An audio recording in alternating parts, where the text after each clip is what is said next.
लगैले बा ला दे बबुआ तनी ले आना डाल दी है खा खा हमार बाची खा खा खा हम तले आराम करी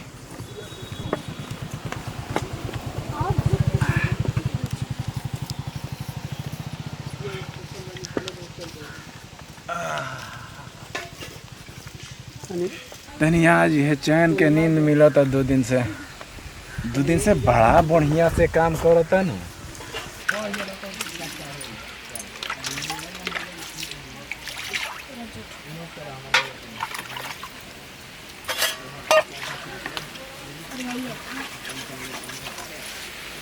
तो ये प्रियंका हम चलत तनी खेते है कुल काम क के बेरे साजी है ठीक बा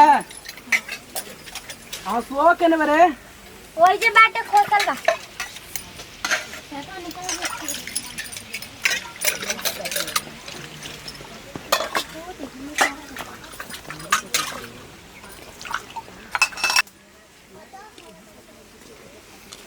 ए बाबूजी बाबूजी बाबूजी काट दी हाँ बेटा काट दो जा खेत जाके खूब बढ़िया से काट दे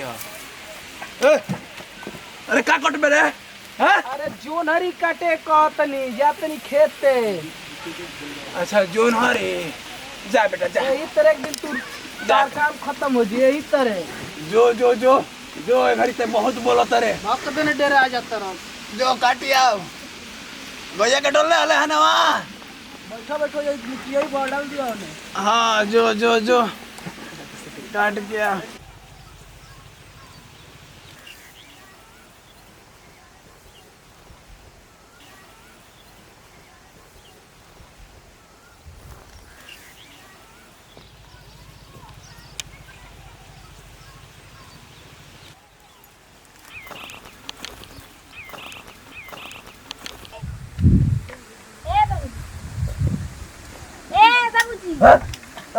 हम जाते नहीं खेत में कन देखा कि कुकुर बिलार मर जैसा घर में आय हो मैं हम तार बैठ के कुकुर बिला रहो गोरी ए जे सुतले न कहीं तन देखत रहब तू जइबू खेते हम एजा बैठ के घरो गोरी आ जातन तनी कांदा हैं अगोरत रह ना हम हूं चलब चल चल हम चलब तो जे जाके बस बैठ के घरी आई भरी का करब गोरी आवत नहीं तोरा के हैं चल हम चलत अब नहीं हमारे लिए बटे कुछ दू चार को काम करो चल हम मार दे कवड़िया में ताला मार दे आपसे कौन काम होई अब तो बुढ़ा गई बुढ़ा गोनी हैं तार माई आके काम करेली बुढ़ा गोनी आई जे बैठ के देखी जो जो पहले जो ताला मार कुछ घुसी कुकुर बिलार तो ना घुसी चल चल गिर देते तेरे उठाओ नहीं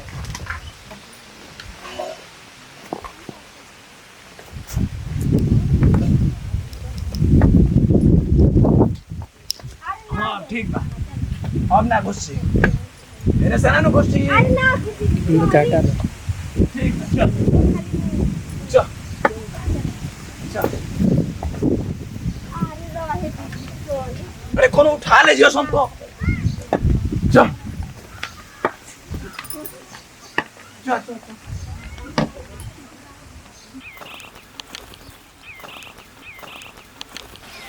आई मई दादा हो दादा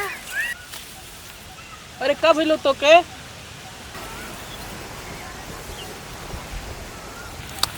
रुका वत नहीं रुका हो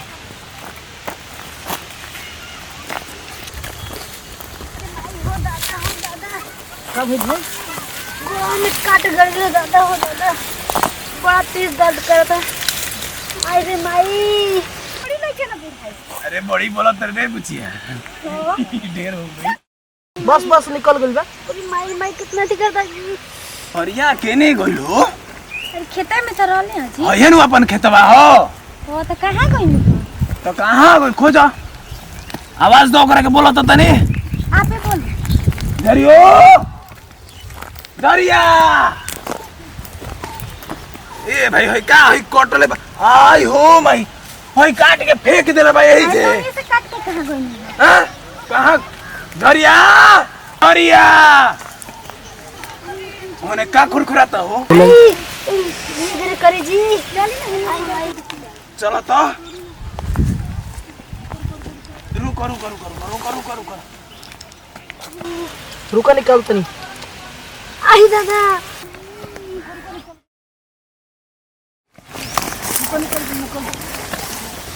क्या घंटा चुप चुप चुप। रुका तनी मनी हो रही। माई माई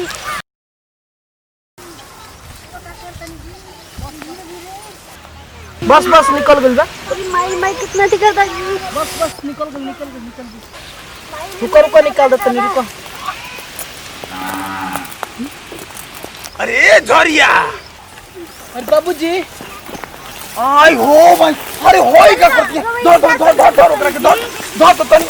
अरे तेज का ये करत रहले हमर संगे। हां कहां के मेरा रे? अरे बाबूजी ते तू ये जगह खतरा लू हो हमरा मरद के संग कांटा निकालत रहे हो इसमें। हां ये कहां के मेरा रे? क्या करते? अरे बाबूजी ओकरे खेत काट धसकिल त निकाले नी। रे वो काट निकाल दे। हम नोई चीज सुनी हई मिलल हो।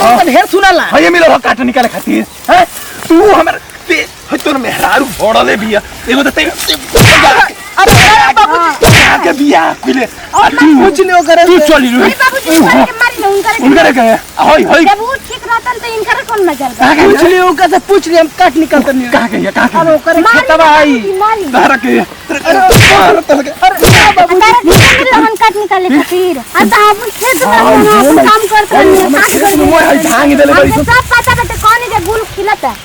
तो हम लोग अरे बाबूजी मारी आई काफी पलट दिया। तो हम बोल बे भेव करके ओकरा के बोल भी बोल भी ना बोल भी ओकरा के ओकरा के बोल आंख देखाओ तेरे व्यू करके। हमरा कई दिन से सन लागत रहल आज देखिए नहीं क्या कहां के धर ओकरा के धर भागत धर कहां के अरे बाबूजी काट निकालत रहनी ओकर। हमनी के कबे से वजह से सुनत नहीं जा आवाज पे खड़ा रह। कबे से आवाज सुनत नहीं सुनियो उसी दम मुंह में चल तेरा घरवा काट बाबूजी फिर बोल बे अरे बाबूजी ओकरा के बाबूजी भाग गई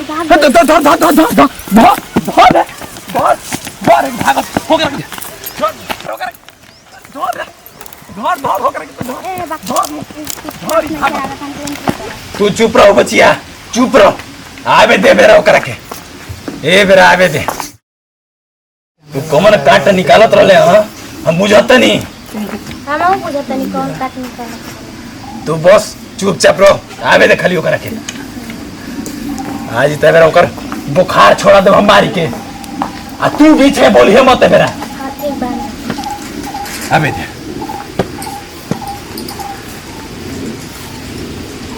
बहुत दिमाग खराब खराब आया। तब बाबूजी का भाई बाबूजी आइल बड़ा अभी ले खिसियले बड़ा का खिसियाइले बड़ा खिसियाइल देखबा हमार हैं कहां रह रहा बहिले हैं कहां करत रह। अरे ओकरे संग ही है हो की हां ई बताइए थोड़ी ना एकदम आप चुप रहो। बोलबे ओकरा के बोली है जनी ओकरा के तो हमहू देखले बानी का करत रहले बोल। अरे उ काट निकालत रहनी तू और कौन काट निकालत रहला हम बुझातनी हो। अरे बाबूजी जन सोचे तो कौन बात नहीं खे कौन बात बा हो हैं देखी हकीकत में मुकर काटे निकालत रहनी। अब लोग का सोच लेनी। अब तू सार जा ओकरे काट निकाल जा ए जा ओई हम ते आज के बाद आ तू घर में घुसे दियलु कि ना तो देख लही हुरा बा। हां घुसे नहीं खेते पे के बेरा चल भाग जो ओकरे की जोते जो। अरे बाबूजी रोज जननी ना चिल्लाए चालू कर दे। जननी ना हैं जननी ना रे देखनी है ना हो जा ओकर से पूछलिए ना रे वो हुआ सुनत रहनी हो जा का बुचियो सुननी हो जानु हैं हमनी के कान बहिला का सुन ओ करा के बोल मत लो सीधे करा बोल बे हैं वो करा के मत बोल। तहार में बेर बताओ तनी यहां पर आज के जाए बेरा आज से वही रह के बा जाए दियो आज के बाद हम खेते ना जी नु खेते ना जीबे खेतवा के कमावा के करी जय मोर के उसे बोलम ना यूं चाहतनी। हां तो हमारे के मत सुनावा हमारे के मत मेरा जो हने मनाओ अपन मेहरी के उ का न मन मेहर मऊ तो है रहा ससुर जा मनाओ। तो पानी ले एक लोटा तो जाके ले ले उना दे रसिया पानी। अरे तो तोरा का भइल बा का जने का भी दिया तो जो रहले नु मनाओ सारे करके ना देखो नहीं हम लेके ओकर काट निकालत रहनी भाई। अब हमको देखे का काट निकाल कर क्या होता है सुना देखलू ना आके से हम तो बस सुन नहीं ना सुनल में देखल में बहुत फर्क होला। अरे हमर प्रियंका जाय दो खिसिया के ना बचिया। जा जा पानी लेके आवा। हम ना लिए है तो नीनू। जा जा पानी लेके। हां जाके ले। प्यास लगल है यार पानी ना लेके। जाई ओकर से मांग ली हम ना दे। अरे प्रियंका अरे सोना मान जा। हटे जा पानी लेके आवा। हम ना लिए। तार क्रिया खतनी अब ना जिम खेत में केहू से बोलबे ना करम। नहीं हम रोकले थोड़ी नहीं कि जाइयो नहीं। अरे प्रियंका सोना नहीं, हट। मान जा। देखो तार हम चप्पल के क्रिया खतनी चप्पल के क्यों क्रिया खला है? सुबह तक क्रिया मान जा। ना रह दिया हे तो ना क्रिया जाके खतनी पानी पी ली। हम ना दे। पानी अपना तली बुनु ते एको गिलास ली तो पेटवा भर जी। प्रियंका मान जा। हम ना मना। अरे काहे नहीं खुमालो? लेकिन हम आपसे बोलत नहीं की। अच्छा तू कैसे मनबू?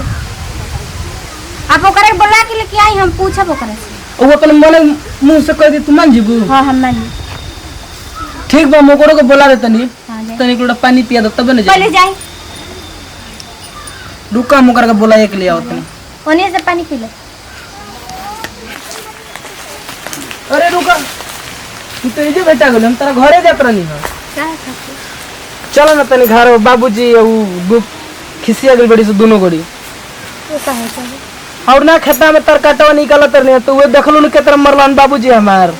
ठीक बा चलिए हम। अब मेरे रो खिसिया गेल बिया। ठीक बा चलिए। तनी चलो तनी समझा दो करा के। ठीक बा चलिए। चल ले कोने नु ले बोला दे हम पूछ पूछा ले। नहीं नु चिराग को। अब पूछ बता दो। का वो खेतावा में काट निकल कर कौन? अरे भाई ऐसी कोनो बात नहीं है ठीक है ना। हम लोग घास गड़ता नहीं आते हमके चिल्ला देखना ना दौड़िया गेल ना तो पैर में काट गड़ गए ऐसा कोनो बात नहीं के गलत फहमी मत रहेगा ठीक है। चलो तू कहा तो तब की बार मान जाते हैं लेकिन आगे से सुन देखा नहीं तो फिर सोच लिया। ठीक है ऐसा कोनो बात ना हो ठीक है। पैर में काट गड़ गए तभी दौड़ के जा ही रहुआ अबे क्या कर सकते हैं? नहीं पूछ ले ठीक से खोखा खर के हाँ जाइए। काट निकाल त नहीं नु। हाँ हाँ आई बिया त हमारा पो खर गेल बिया बुढ़ो दू चार डंडा दे देला हमरा के। ओए बाबूजी आवा आवा थोड़ा तू सुन ल। का रे आवा हैं का सुन लो का सुन रे का सुने देते हमरा के का सुने बे हमरा के बोल का पूछ ल आइल बड़ी आई पूछ ल। होई कहां से अगले हमारा घर में हां कहां से हमारा घर अरे बाबूजी हमके माफ कर दे ऐसा कोनो बात नहीं है ठीक है। हम तू एकरा से माफी मांगतो रू हैं हम काहे के माफी मांग दी खुदे को तरीके से बात नहीं की। ऐसा बात कौन है बाबूजी अंदर से घास गड़ता नहीं आता है पैर में काट गड़ गया तो निकाल दौड़ के चल गया हमारा आवाज सुनो ना वो चल गया ऐसा कोनो बात नहीं है माफ कर दे। नहीं वो चिल्ला कर लहन सही कहत रे ना वो झूठ बोलती है झूठ। जाए दी। देखलू हो कटवा हाँ देखा नहीं। आज जाए दो बचिया जाए दो हम तो कुछ और ही जानी है ठीक है। अब इधर बैठा जा ही रहुआ। जा जा जा ये तार आदत रहते एक दिन तू मर जीबो। हाँ जाइए। ते मुझे हमरा के हैं केहू को फट दने झूठे इल्जाम लगा देत रह। जाइए। नहीं हम तोरा के बुझाता नहीं ते कैसन हवे चलो ने चलल जाए। जो होने जाए दो अब हमके माफ कर दो हम तार छोटा ही ला देनी है। ठीक है दीदी ऐसा कोनो बात नहीं के चली हो जाला कभी कभी गलत फहमी हो जाला। हाँ हाय फ्रेंड्स अगर हमारा वीडियो अच्छा लगे तो लाइक करें कमेंट करें शेयर करें और सब्सक्राइब करें और बेल आइकन को जरूर दबाएं।